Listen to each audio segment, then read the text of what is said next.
Je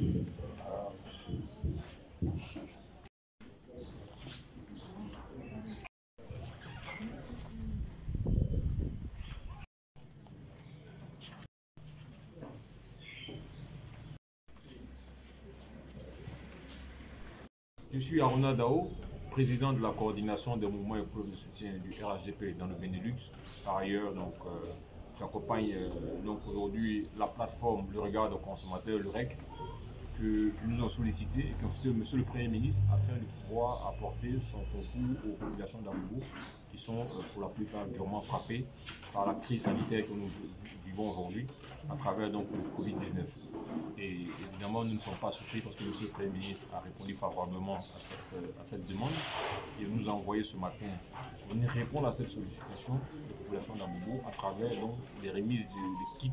alimentaires comprenant aussi des produits sanitaires afin de pouvoir permettre aux populations non seulement de respecter les mesures barrières édictées par l'OMS et le gouvernement ivoirien, mais aussi de pouvoir atténuer un peu les difficultés économiques qu'elles rencontrent dans le cadre de cette maladie qui ralentit très fortement notre économie. Donc, l'objet de notre présence aujourd'hui, c'est deux choses. Sensibiliser les populations, premièrement aux mesures barrières, ensuite à toutes les mesures prises par le gouvernement pour faciliter effectivement aussi la mise en place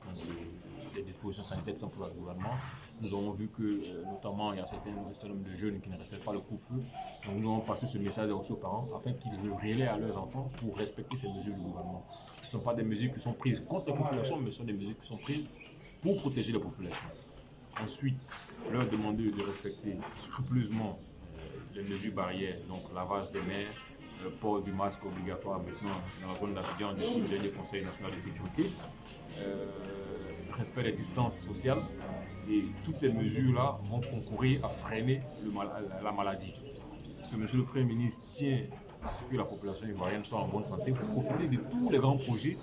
qui sont déjà mis en œuvre mais qui viendront par la suite.